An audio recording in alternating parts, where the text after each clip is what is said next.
অল্প আগে এখানে আমাদের এই ভৈরবপল্লীতে দুটা অটো ধরা হয়েছিল এবং এই অটোতে সন্দেহযুক্ত বাংলাদেশি লোক ছিলেন। আমাদের সীমান্ত অঞ্চল দিয়ে বাংলাদেশে পার হওয়ার জন্য ওনারা এদিকে যাওয়ার পথে ছিলেন।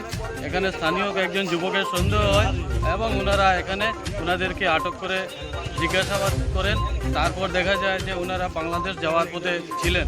তারপর আমার কাছেও ফোন যায়, আমি সঙ্গে সঙ্গে আমাদের পূর্বা পিআইসি ইনচার্জ পঞ্চবল্লভ বড়ুয়ার সঙ্গে ফোনে বার্তালাপ করি। তারপর উনি এখানে দলবল নিয়ে ছুটে আসেন এবং আসার পর ওনারা সঙ্গে সঙ্গে এখানে যারা আমাদের এখান থেকে বাংলাদেশ পাচারের পথে যাত্রীরা ছিলেন ওনাদেরকে করায়ত্ত করে ওনারা পুলিশ ইনভেস্টিগেশনে নিয়ে যায়।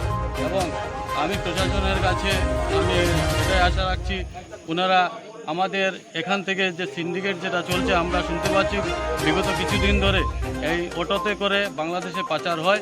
তো আমি চাইব যে অতি সত্বর এখানে সিন্ডিকেটের যারা মূল পান্ডারা রয়েছেন ওদেরকে যাতে চিহ্নিত করে প্রশাসনের আওতায় এনে ওনাদেরকে জিজ্ঞাসাবাদ করা হয়।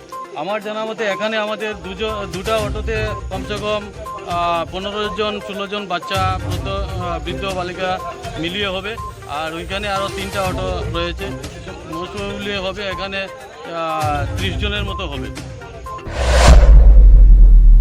যেন সতর্ক করে তোলার জন্য অনুরোধ করছি, কারণ এই অঞ্চলে প্রায় চুরি, গরু চুরি, প্রায় ঘর চুরি এসব নিয়ে সব ধরনের দেখা দেয়। তাই এই অঞ্চল দিয়ে সব কিছু যাতায়াত হয়।